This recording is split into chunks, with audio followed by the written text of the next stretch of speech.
I would guess, I would say half of our kids here are either diagnosed with ADHD or undiagnosed. Our youngest athlete is 6 years old. Parents are, kind of pulling their hairs out, going, "What do I do with this kid?" I'm like, "Just bring him here." My mission was always to grow this cognitive development as a movement. In Canada, for example, 25% of the population will be over the age of 65 in 6 years. Of those people that are 65, there's going to be 1 million people in Canada alone with some form of Alzheimer's or dementia. So they say, "Oh, come up with your five-year goal." This was never in my 5-year goal. You have skill that you don't realize is a real great advantage. If you're one of those people out there that has a business, and your business is built around an experience, like delivering a service as an experience, you need to show that. You can't sit in a little office with your certificate in the back. That doesn't do anything. How often you get mistaken with your name about that Bitcoin founder? Every day. All right, everybody, it's a great pleasure for me to invite my ex-colleague and my friend Satoshi Takano. We have worked together at Broadsoft and then at Cisco. We kept in touch, and then for the last 2 years, I kind of very busy with my own stuff, and then couldn't caught up what Satoshi was doing. So today we were just catching up, and then I realized there's a lot of things happening, and Satoshi is actually in the facility where he has built a business around it. So we're gonna learn from him and understand his journey in terms of this whole entrepreneurship and what he's doing, how he's helping the young kids to be more smarter and sharper from a cognitive abilities perspective, and how he is creating this business and taking it at the much larger scale. So let's get into it. Satoshi, how's it going? Good, man. This is awesome. Thanks for putting this together. Awesome. It's been a while since we had a Starbucks coffees together. Oh man, how long was that? Yeah, well, I think before pandemic, I guess, It right? was actually. You're right. Yeah, You're right. exactly. Yeah. So Satoshi, yeah, give us a quick rundown in terms of your career background, and even before we were at Broadsoft, how you were doing, and then how you get into this whole corporate life. Um, Sure, so yeah, sure. So I've had a really interesting career, to be honest. Like, I was one of those guys that wanted to try different things. Very motivated to have my own, company or business from a fairly young age. I've done a lot of entrepreneurial stuff, like taken courses. I've had a chance to sit down with guys like Guy Kawasaki back in the heyday of the dot-com era. I've been in telecom ever since, since I can remember, really. And I've done a whole bunch of network engineering stuff, all the consulting, taken a bunch of sales opportunities as well. And even prior to that, like, so when I was in university, uh, I used to be a hotel concierge, which not many people know that I did I didn't before, know that. right? Yeah. So I was doing that for about 3 4 years. So I was literally a hotel concierge. So if you ever go to a hotel on the high end side, you'll always have a front desk, and then you'll have this other small desk where it says concierge.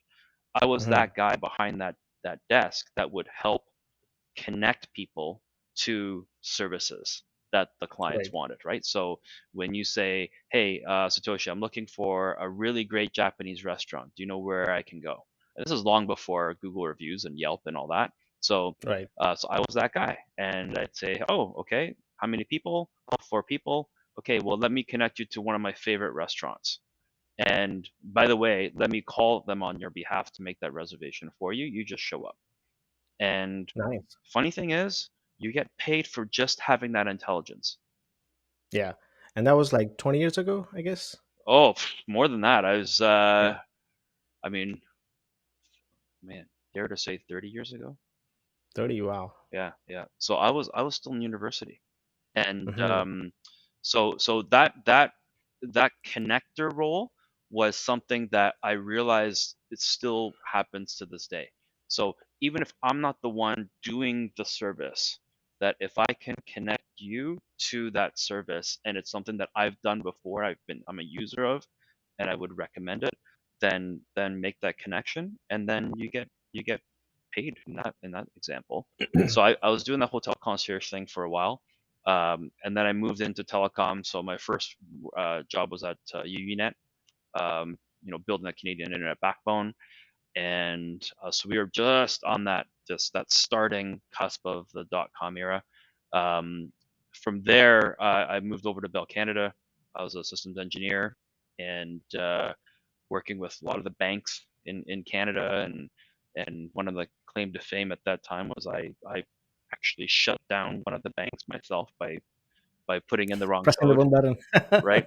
And it went down for 30 seconds, and all hell Oh broke wow. loose. Oh man! So and as soon as I did that one command and it shut down the interface, everything just disappeared, and I'm like, oh man, this is not good. So anyway, so it's all good. It's all good. But so that was that, and after I left Bell, I ended up moving to Cisco, and that was a great run. The folks at Cisco were always great, and that's when I decided to then. I think it was like 5 years after I joined Cisco, I ended up going to Broadsoft. Then Broadsoft is how we met, and Exactly. so we were there for about 2 years, I think. Yeah, and then Yeah. I left. I left Broadsoft, and then in that process, it got acquired by Cisco. So then Exactly. I That's came. how I ended up at Cisco. Yeah. Right, right. Yeah. So back I came as a consultant. Contractor. Yeah. Yeah, which was great. Like that was something I would highly recommend. It's yes, you don't get all the benefits and all that other stuff, but man, it's like Yeah. you have a little bit of flexibility. Flexibility. Yeah. Yeah, Exactly. yeah. So, um, but during that whole process, my son was born in 2004, so he's 19 years old now.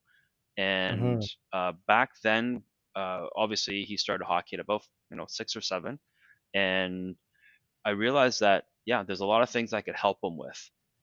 And as he continued to evolve, I start to figure out that, oh, wait, I actually have some knowledge about the game that I can help him with. So then we just started working on some of the stuff literally in my own basement. And Yeah. and that's And I something that remember, whenever I used to call you or text you for work, you were at the ice rink, right after five o'clock. hmm So hmm there was no moment where I call you, text you, and you were not at ice rink. So that's how I knew that you're so passionate about it. So truth be told, man, I was like I had my headset on the ice, jumping on conference calls as I'm trying to help my kid move pucks around and make passes. So, Yeah. and then someone will say, "Hey, so she like, so is that okay with you?" I'm like, I unmute myself and I'm like, "Yeah, that sounds great," and then I go back. Right. So Yeah. the beauty of Awesome. remote work. Awesome. So yeah, so I knew that from the start that you were so passionate about hockey, and then when you left your corporate job, I think the last corporate job you did was at Cisco as a contractor, but you were already doing some stuff with regards to coaching the young kids for hockey.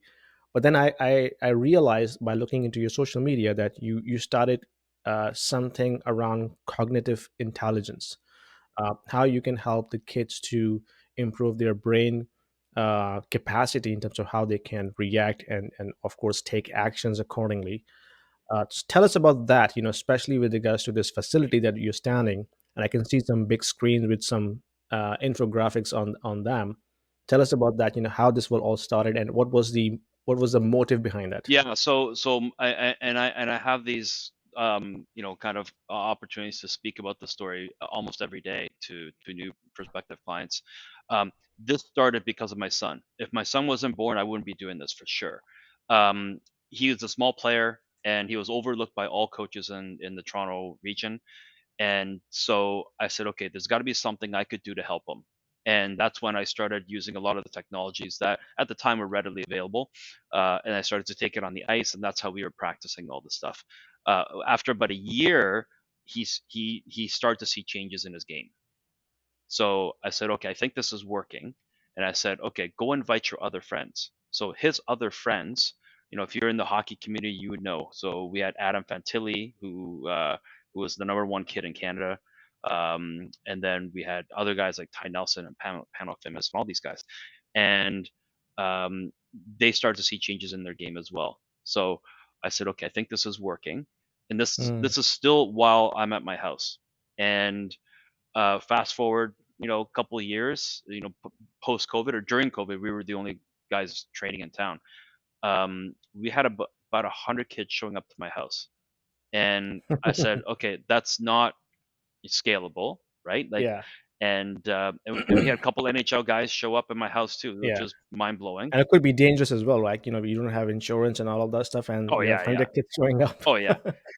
But athletes don't typically care about stuff like that. Yeah, exactly. But yeah, and then after that, we said, okay, we need to move to a facility, and so this is the facility that we're in right now. We have about 1,200 square feet, and we're already outgrowing this space. So to date, we have 324 athletes that work with us on a weekly basis. They're usually here once a week, and Mm. they're working on their ability to think and process as the information as fast as possible. So in order to Yeah. do that, what we used to do was we used to track everything on a whiteboard, and I would handwrite what they're doing, Right. and it was great, while the kids were, like couple, 20, 30, 40 kids. What I realized was that these kids are super competitive, and so they always want to know, did somebody beat me, or who am I going to beat today? Mm. And so this whiteboard became a focal point in the business. And I said, okay, there's got to be a digital way to do this. Yeah. So we built our own dashboard, and so that dashboard now, again, we have 324 kids, and we also have another 400, over 400 kids worldwide that's gone through a program. So we now have other locations through Wow. our Outside trainer Canada? network outside of Canada, correct? So Wow. Okay. it's not a franchise, but these are our partner practitioners is what we call them, and Okay. they have the exact same layout. They have the exact same access to the dashboard, so their athletes can compete with our athletes.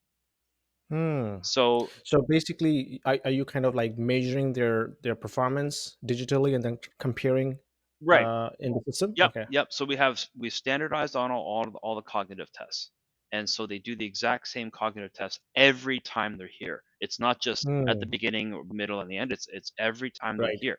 So so all that data gets updated in real time. So for example, everything to the right half of that screen is for one individual on all their cognitive processing. Then Okay. the left half is a stacked ranking based on age groups. So the left half of that screen is basically the stack ranking. So that answers the question of, am I good? I can see that. Yeah. Yeah, So yeah, it's just 324. I think that's the amount of students, right? that's right, that's right. Okay. Yeah, And each student has this kind of like a bar showing where they add with regards to those parameters. that's right, Okay. that's right. Yeah, yeah. So we do the exact same test every time they're here. So the testing becomes the training. Right. So that's the key difference. The other thing that we do, which we're probably the only facility in the world that does it this way, Hmm. is that we also include a brain scan. So in that brain scan, we actually put sensors on your head and then run a 6 minute scan, a 6 minute test that will tell us how quickly can you process information and how many neurons are firing to go at that speed. Hmm. So Okay. now we're quantifying your processing speed, and this is a medical grade device. So this is not some hodgepodge thing. It's a medical grade Health Canada approved device where we Nice. include all that data into this dashboard as well. That's So awesome. if you have so we baseline every kid, Yeah. and if you happen to bump your head in a game or get a potential possible concussion or Concussion. showing Yeah. symptoms, we have that baseline. We can then rescan you at any point in time, and you don't have to wait for a doctor. You don't have to wait for an MRI, which is impossible in Ontario. Oh So yeah. we said, okay, this is something that we need to do in house. So basically, it's your device is similar to like a CT scanner, where you can have like a quick CT scan of the brain. Yeah, so CT is basically a more of a glorified X-ray. Okay. So that's more of a structural, that to do with mostly like your bones, Yeah. right? So MRI is mostly tissues, Okay. and yeah, so that scan is basically almost equivalent to an MRI, but you're actually seeing how many neurons are firing, and we can quantify that, Right. Right. right? Because in the I So know that in the MRI scan, it's like a big giant machine, and you have to actually go inside half of your body. So is it similar, device do you have, or it's basically a bunch of sensors that okay, just that you wear on your head, that's it. and Okay. that's it. That's Okay. it. So it's a smaller It's version of MRI scan, I guess. yeah, Yeah. yeah. Because MRIs, like you'll be waiting months. Yeah, exactly. So that brings me to the point where maybe you can use this facility to kind of um, help the kids, because at school or in playground, kids get concussion very easily, right? They're fighting or playing together, and I think this could be a uh, a point where they can, or actually the medical facility can refer them to you to get them scanned, and quickly see, okay, if there is anything happening with regards to the brain capacity. Yeah, yeah. Yeah. So that's why we call this facility the Cognitive Performance Institute. We want to Right. turn it into an institution and not just a training facility. So healthcare professionals reach out to us every day, Hmm. and they're like, "How do you guys do this stuff?" Yeah. Right? Like how do you get all that, right? And then on top of that, how are you scanning it? What's the process? What's the kind of the we used to call it customer journey maps, right? Yeah. So when they enter, okay, here's what you do first. Here's what you do next, right? And so we scan, we train or treat depending on, what the issue is, and then we continuously measure every time, and then hopefully by the end they'll feel better. They'll be making decisions quicker. They're able to collect more information, right, as wide as Yeah. possible, because a lot of the kids these days are looking just at this, right, little mobile device, and they're doing this all day. Man, I was gonna bring this point because pretty much every single kid is hooked them on their device, especially apps like TikTok, which has reduced their attention span from this to this, and this is causing issues like ADHD. It's pretty much in every single kid. How you can help with those kids in terms of improving their mental capacity? Yeah, so bunch of different things that we do, and you touch on ADHD. Um, I would guess, I would say half of our kids here are either diagnosed with ADHD or undiagnosed. Yeah.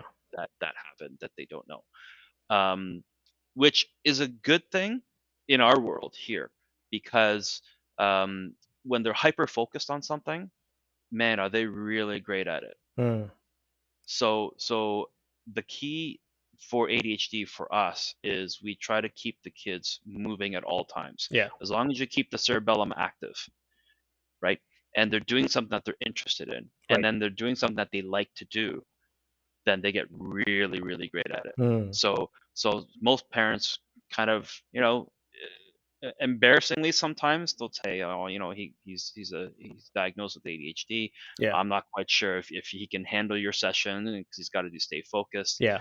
And I said, "Don't worry about it. This is the place to be, Right. Right.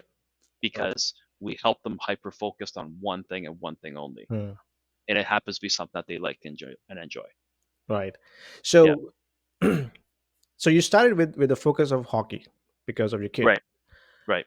but I can see that this can be applicable across any domain, whether you're Absolutely. playing hockey, your baseball, cricket, soccer, or any non-sport activity.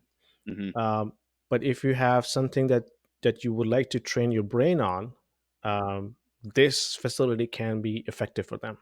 Absolutely. Yeah. So we designed it, and we specifically started with hockey, Yeah. but then we realized that, oh, we can either turn up or turn down the specific activities that we're doing Yeah. here for young kids. As our youngest athlete is 6 years old, Oh wow. right? Okay. And yeah, parents ask me, "Is my kid too young?" I'm like, "How old is he?" He's like, "Oh, he's 10." No, we're good, right? Yeah. So 6-year-olds are fantastic, And again, like even if they're ADHD and kids are, parents are, kind of pulling their hairs out, going, "What do I do with this kid?" I'm like, Yeah. just bring them here. Yeah. But you're right. So we've abstracted the development program enough so that we can plug any sport, any lifestyle, any age into that model. Hmm. So we're having lots of conversation with first responders. We're having lots of conversations about Alzheimer's and dementia. We've got ADHD athletes here, plenty, Yeah. and of course, we go right up to the NHL. So and even other sports. So we have the one that's most exciting for me are things like the sleeper sports, right? Like Olympic fencing. We have athletes that went to Tokyo for the Olympics. We have the national volleyball team here. Hmm. We have motorsports, which I love, right? So my goal is to work with an F1 team. I know that Um, you were also passionate about it. yeah, Yeah. because it's all the same, Yeah. right? Exactly. And the more the wider we can get, the bigger that net becomes without having to change the core product. Yeah. Yeah. And that's why we're abstract enough to be able to do that. So and also, this can scale. We could do it as small as my basement back in the day, or we're potentially talking about getting to tens of thousands of square foot of space. And Mm. as we touch at different age groups, different lifestyles, different sports, we're going to have to expand. So, Yeah. so Absolutely. healthcare professionals are always talking to us, chiropractors, physios, kinesiologists. We're talking to neuroscience professors at UC Santa Barbara. So a lot of the academia world is now paying Mm. attention to what we're doing. We were recently featured on Sportsnet here in Canada, and so that was a tremendous coverage for us. We had 6 NHL teams in this space come by and said, "Hey, what is it that you do?" And they've been here and they go, "Wow, we don't have any of this stuff." Yeah. So and here I am thinking as a parent, I'm like, I'm just that one crazy parent that probably took it a bit too far, Yeah. right, for my own kid. And Exactly. yeah, but I realized that I could help other kids, and so that's what we do. So let's talk about the technology behind this. So did you build your own application software to kind of collect the data and then measure the performance using those KPIs, or you purchase some available readily available software? No, this is all built in house. So Oh, really? Okay. yeah, yeah. So as long as we know the data source, Yeah. we can basically grab it from any source, APIs, web scraping, whatever, and then we amalgamate into that. So Wow. we get real time data from the NHL, we get real time data from Formula One, and then we can visualize all that data here. So we probably have just in this facility alone for all that data, there's probably about 14 million points of data, and That's so incredible. that's only showing like just Yeah. the tip of the iceberg, right? So you mentioned you're getting data from NHL and Formula One. So is it not proprietary? Like, do you have to purchase the data? You do, you Yeah. do, Okay. yeah, yeah, yeah. So um, uh, there's services out there that are kind of That can offer it. aggregated. Yeah, Okay. yeah. I So didn't know very, that. very, very Yeah. close to like sports betting, right? Like when you do Yeah. Yeah. sports Yeah, betting, exactly. they get access to all the data. It's basically the same data. Awesome. Awesome. So this whole backend system that you built is basically home built, right? So did you hire developers, a team of developer in Canada who built that, or was it offshore? Yeah, yeah. A lot of it is offshore. So, Okay. but there's talent out there. But just like any other enterprise, Hmm. right? Like you kind of have to be able to communicate that vision and strategy to those people because they're the ones actually building the house, Yeah. right? They're the ones with the hammer and the nails, Yeah. but they don't understand the big vision. Exactly. So that's the one thing that we've worked diligently on. But then obviously we have IT backgrounds, and so we kind Mm, of know how to navigate security issues and all that. yeah. So yeah, so we're pretty good at doing that stuff now. So, but even all the signage that we see in this facility are all driven by technology as well. So it's not just the TV. Hmm. It's they'll have a computer behind it, Yeah. and all the signages change on the fly.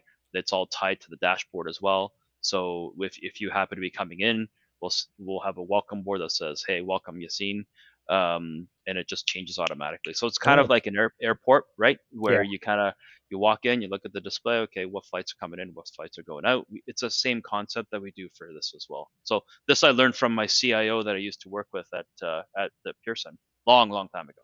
nice. So yeah. Yeah, it reminds me of the Cisco WebEx proximity, right? So as soon as you walk into the conference room, it detects your application on your cell phone, right? So it knows that it's you.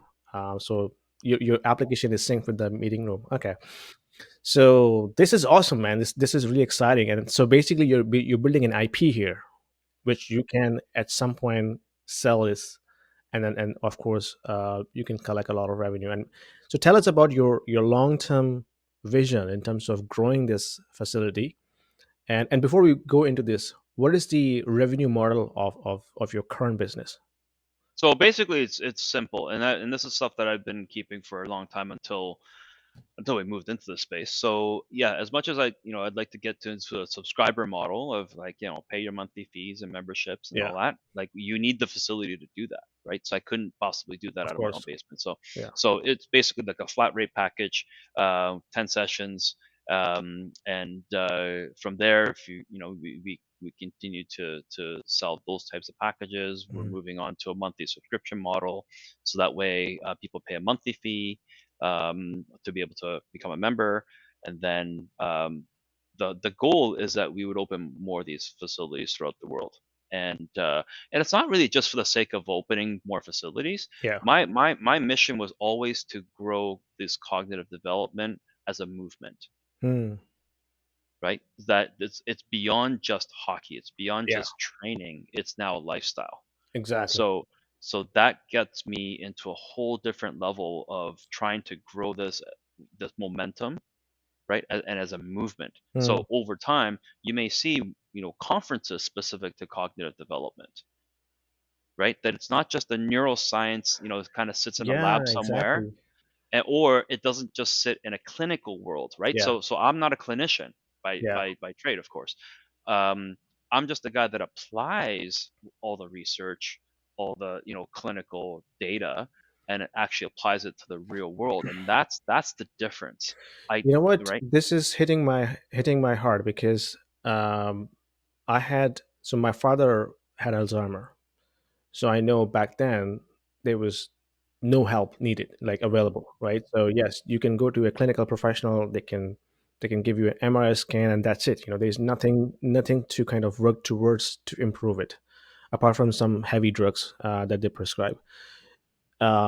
So and of course, autism is also in my family as well. So I was so when you say that this can democratize this whole thing outside of the academia and the clinical facilities, this can help a lot of people who have no access to any sort of clinical treatment about Alzheimer or dementia or ADHD or autism. I can clearly see that this has legs for sure.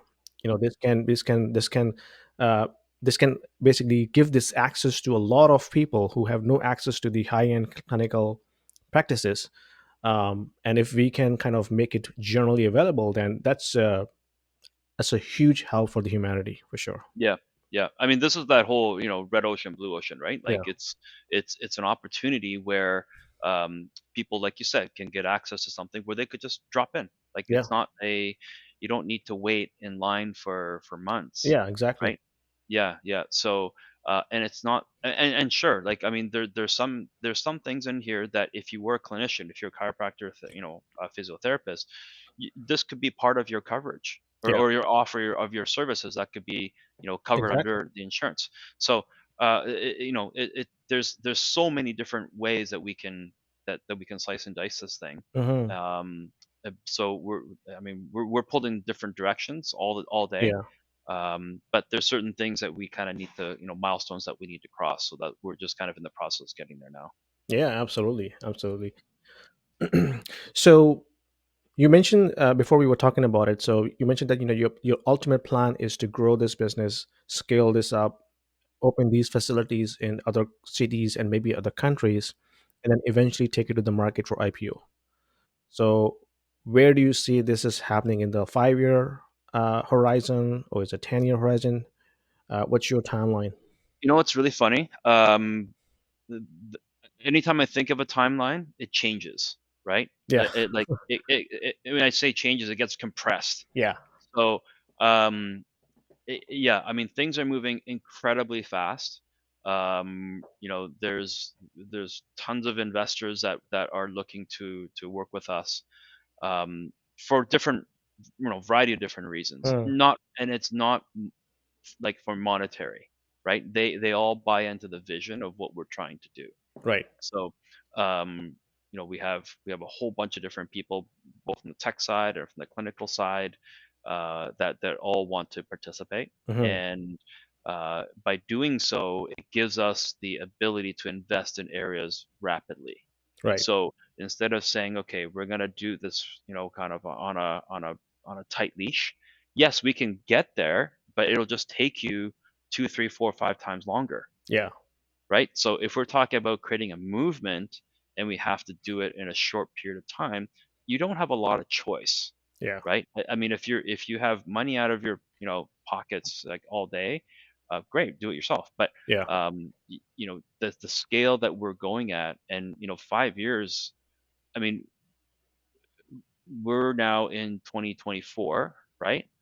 Um, COVID was 4 years ago, Yeah.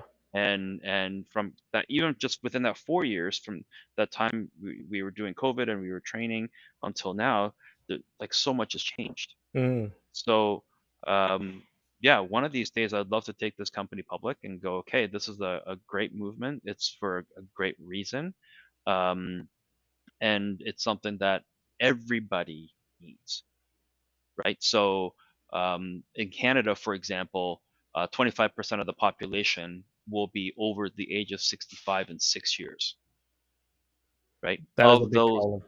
Yeah. Yeah, of those people that are 65, there's going to be a million people in Canada alone with some form of Alzheimer's or dementia I have never thought about that. in 6 years. Hmm. So imagine that in the U.S. is 10 times the market, Yeah. right? Um, and so that's something that's not going to change, which is us getting old, Yeah. right? Like we'll continue to get old. So how do we stay active? Now, right now, things like pickleball and a lot of these activities are taking off, which is great. I mean, and I think we're living longer lives. But there's other activities without having to play pickleball, right? And I was down in Florida a couple months ago, and I got introduced to pickleball. And the funny thing is, yes, they're all seniors, they're all retirees, and every single one of them had a knee brace on Mm, both knees, yeah. right? And I said, hey, do you guys train for this before you actually go play pickleball? They're like, no, no, no, this is our sport. I'm like, After. okay, okay, that's pretty dangerous. Like your medical bills are going to shoot through the roof. Yeah. Um, but I said that's great. I mean, but you want to be able to still train your brain, and the brain is very plastic, meaning you can learn a lot of things, even Mm, if you're older. So that's what we're trying to do here. We're trying to keep the longevity of your brain going for as long as you can, even if you can't walk. yeah. And so we have a lot of people that and athletes too that are injured. Let's say they had an ACL tear, they come here, and we still train their brain. It's like, why should you be sitting at home doing nothing, That's an excellent idea. That's an awesome right? idea. So we can touch on so many different areas Yeah. as like you can Yeah. tell. Okay. This is so exciting, Satoshi. I'm really pumped about this whole vision, and I can clearly see after like having chat with you that how this can be applicable across multiple domains. So, and you and I know that we always like to be like a solopreneur or entrepreneur outside of our corporate world. Your story is going to resonate with a lot of people. So, what is your advice to those people who are still stuck in their 9 to 5 job? They have some sort of a vision, but of course, they're not able to execute it. Um, what's going to be your advice to them? So I would say this. Um, because for me, I paid attention to what my son was going through with his hockey. right? So just Yeah. that awareness of, where you're spending a lot of your time, right? Outside of your job, Yeah. right? So in my case, it was my son, and I wanted him to be a better hockey player, and I felt I could help him. So, and then I paid attention to where I was spending a lot of my time, and I said, well, if I'm spending time trying to develop this kid, Yeah. I could probably do it for other people, right? That's one thing. Um, and you know what? I mean, I didn't wake up thinking, okay, I'm gonna open a cognitive training facility. It never Like that happened was, to anybody. dude, that was never on Yeah. my roadmap. You know what Yeah. I mean? Like so Maybe it is documented in books and in some sort of like a storytelling, podcast, but in reality it never happens. it never happens, man. It looks great on paper. So Yeah. so they say, oh, come up with your five-year goal. This was never in my 5-year goal. Of You course know what I not. mean? Yeah. Right? So you have to pay attention to those little details of where are you spending a lot of your time, Yeah. because that's probably something that you'd like to do. Yeah, we call in sales discovery, right? So you have to do an initial discovery of your own life outside of your work. Yeah. Do you do?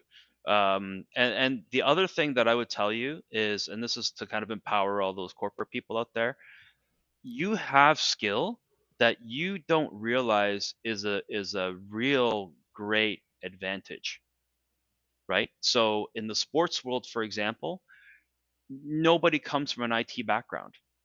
Mm, They just don't, right? So or a corporate background. Like, I yeah. mean, I was in corporate for 25 years, Yeah. right? So I understand politics. I understand, all the dynamics of a corporation. I understand hierarchy.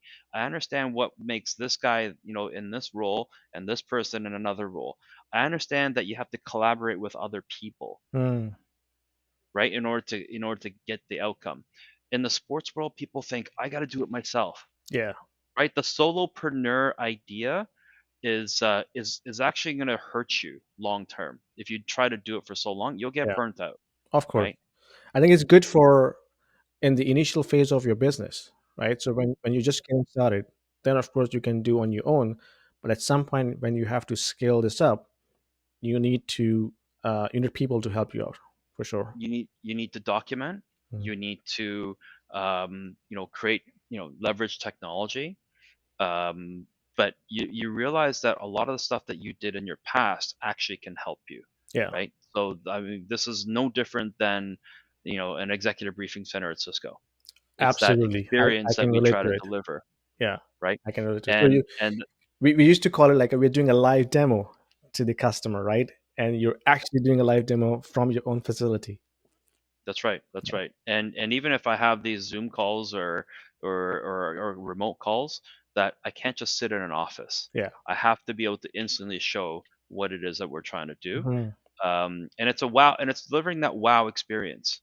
So, if you're one of those people out there that has a business, and your business is built around an experience, Yeah. like delivering a service as an experience, you need to show that. You can't sit Absolutely. in a little office with your, certificate in the back. That doesn't do anything. Exactly. So Yeah. so I tell people, like, stand up, like move around, like Yeah. show that you're active, show that you're passionate, right? Couldn't agree more. So you use social media to expand your network, and I have been watching your videos and your post on Instagram. Tell me, how did it help you, and how much support and growth that you have seen by leveraging social media. Yeah, that's a great point. So we're kind of at that perfect intersection where, obviously social media is now, really, really popular. I mean, Yeah. it's probably the first thing that you do every day. Um, and what we're doing is very unique. And so there's like this perfect intersection of those two worlds. And without Instagram, honestly, I wouldn't be here. Mm, I wouldn't be here. So, we have close to about 20,000 followers on Instagram, probably, a couple thousand on Twitter and stuff. But Instagram is where, the photos, the videos, the thought process, all of this is become a platform and a stage to be able to present that. LinkedIn as well. So because I realized that, yeah, I mean, it's a professional network. I'm now doing this as a professional person now. So Yeah. I realized that a lot of the coworkers and colleagues that I used to work with are now my clients here because they all have kids, they all have sports, they all, they have some activity that they do outside of work, and so that's Mm. what we try to express over here as well. So I always say leverage that as much as you can, Yeah. um, but be very strategic about your communication. That's the one thing a lot of my clients tell me here is that they find my posts to be very, very, very educational. So it's not just sell my services, come in for a deal, right? Like that's Yeah. not what I how I look at it. I look at it as a platform to story tell, Yeah. and each post has a story that links off something else that Call to action. Yeah. yeah, yeah. So, or it doesn't even have to be anything. Just like saying, "Hey, do you watch this or share this if you know someone." Doesn't necessarily mean call me. I want to pitch something to. That's Yeah. not how it is. The people that reach out to me, and I get this question. This is a really interesting story. So, I was with one of the coaches in the U.S. and he said, you must get like all the crazy parents calling you, like that, the crazy hockey parents out there. I said, you know what, I just don't, because by the time they reach out to me, they realize that my son or daughter needs a new level of skill over Mm. and above what all the other crazy parents are doing. Right. So they've already made a They decision. already sold. They're already sold. Yeah. So they already know that they need to reach out to guys like Satoshi. So by the time they get to me, they're like regular people that want to give their son or daughter an edge. Mm. So, and they realize it's not just more skating, more stick handling, more, shooting. It's They something need outside of the something box. else. Yeah. Yeah, yeah. I mean, skilled players today are dime a dozen. They literally are dime a dozen. They are everywhere. Yeah. So it's not just in Toronto, and so you're looking for that next edge. What is that? And that's what we do for them. So I just don't get those crazy. But the crazy parents don't call me anyway. Okay. Yeah. Yeah, but we Maybe they have to come to your clinic as well if they're crazy. probably at some point they realize, Yeah. and and I know this is just a matter of time. I just have to be patient, and that's the other kind of things that I would tell people, especially in the 30-second Instagram generation, like the young kids. Man, are they not patient? Oh yeah. They want $1 million a year now, Right now. and I'm Exactly. like, what are you talking about? You have zero working experience. Yeah.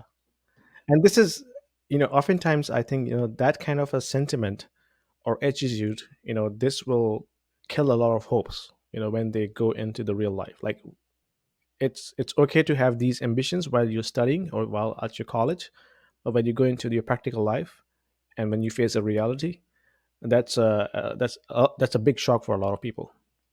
It is, and Yeah. I think the I mean, the fact that you can chat GPT everything, the fact that you can look up everything, Mm. um, is actually teaching them that knowledge work, like the long drawn out project, Yeah, they is think it's useless. yeah, they can't handle it. It's I have these arguments with my 11-year-old daughter every day. So when she does her homework, she just use Google, or there's another app similar to ChatGPT, and I explained to her, this is not good because this is not going to teach you anything. You're just copying stuff from internet, and she doesn't get it. No, no, they Yeah, just they just want to get the work done, yeah, which is good, but in that process, they're not learning anything. exactly. Yeah, this They're is not. a daily struggle for me as well.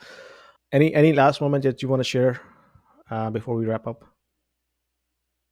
You know, this I think and you and I talked about it earlier. Like I could write a whole book about everything that we've gone through, Uh, um, but it's it's exciting. It gets me up in the morning and it keeps me here late at night. Like I said earlier, I'm here 7 days a week. This is like my second home, right? oh wow, So I'm here 7 days a week, working 15-hour days, wow, that's long. right? So I get in at 9, Yeah. right? I get in at 9 by about 9 a.m. and I don't leave here until about midnight or 1 a.m. every Mm. day. and it's not because you know, I'm forced to or anything.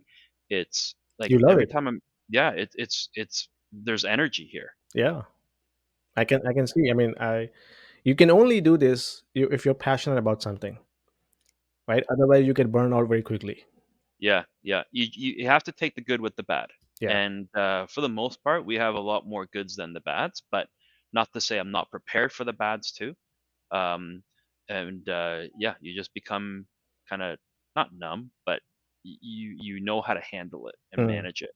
A lot of people today, I think business owners would look at, you know, they all these bad things as super stressful, and you know, they get all upset about it. But I'm like, you know what? I'd much rather be here than be in an office tower, you know, in Yeah. Bay Street, right? And spending all this time and you know getting screamed at every day by bosses. But the one thing I will say, I mean, you and I know about bosses. Yeah. Exactly. But the one thing I'll say is uh, the fact that I don't have a boss is also scary. You Yeah, know what I because mean? you're on your Like own. you're completely on your own. Yeah. So so yeah, on one end, yeah, you hate your boss, you know, whatever he's telling me what to do. But then on the flip side, I go, oh crap, like I don't have anyone else telling me what to do. Exactly. And you So cannot even reach out for help, right? you cannot. You have no one else to. There's no playbook that says here's how you run a cognitive performance center, Yeah. right? Like so. But what energizes me is when I get up and I'm like, okay, I want to talk to these vendors today because you know they're our partners. I want to know what they're working on. I should update them on what we're working on. Yeah. And so this constant like you know energy that we're giving off and we're getting, Mm. like you just have to reciprocate that, so that otherwise if you don't do that you're in a little corner, you're all you know stressed out. um you know you just can't. And I Yeah. think it's always important to just keep in touch with clients even if you have no reason. Hey, Mm. I was thinking about you today, Yeah. right? Like little things like that. They go, oh yeah, you know what, I've been so busy, Satoshi, like I gotta come see you. Yeah. Great. You know, or I'll go see the kids in their element, I'll go watch their games, right? I'll travel far and wide to go Yeah. watch their games. Yeah. And you know what, they really appreciate it. I didn't realize like how appreciative they are when I show up to them and you know they give me a big hug after the game, like I'm so glad you came, thank you so much. And I'm like, oh, to me that wasn't a big deal, but for them it was, right? Yeah. So Yeah. do something fulfilling that is stressful. Yeah, it's you pull your hair out, but man, like when the clients are happy to see you, um, yeah, right. And Yeah. this goes beyond the corporate Oh, lunches of and all that course. other Of BS, course. right? Like Yeah. you know, This is so more like human to human connection, right? absolutely, Yeah. absolutely. So you know, for a lot of times in my case, a lot of people I worked with in that corporate world are my friends, right? Like Hmm. we chat, we update, and yeah, it's great. It's really good. Yeah. Awesome. So I remember now what I was going to ask. So how often you get mistaken with your name about that Bitcoin founder? Every day. Every day. So I was actually at an event a couple of days ago. It was a launch of a of an art exhibit, and they said, "What's your name?" I said, "Satoshi." They're like, "No, it's not." It I cannot go, be. "No, no, no. I'm really yeah, Yeah. I'm that guy, right?" So yeah, so I get that quite often. Yeah. Okay, cool. Yeah, let's finish on this note. Satoshi, thanks very much. It's been an incredible conversation. And I think there's a lot more we can discuss about your business model and how you can help the wider community. But maybe we should have another podcast later in the future about that. But appreciate your time here. I wish all the best about your business and this whole model of basically helping the kids to perform at their maximum potential. So thanks a lot. Pleasure. Yeah, pleasure. And yeah, so the website's reactforge.com in case Oh yeah, anybody wanted to get in touch. sure. And I'll then I'll I'm put on the links Instagram. in So my yeah, description below. So if anybody wants perfect. to get in touch with Satoshi, if you see that your son can get a lot of help from his facility, feel free to reach out. He'll be more than happy to help. Sounds great. All right. Thank you. Okay, thank you.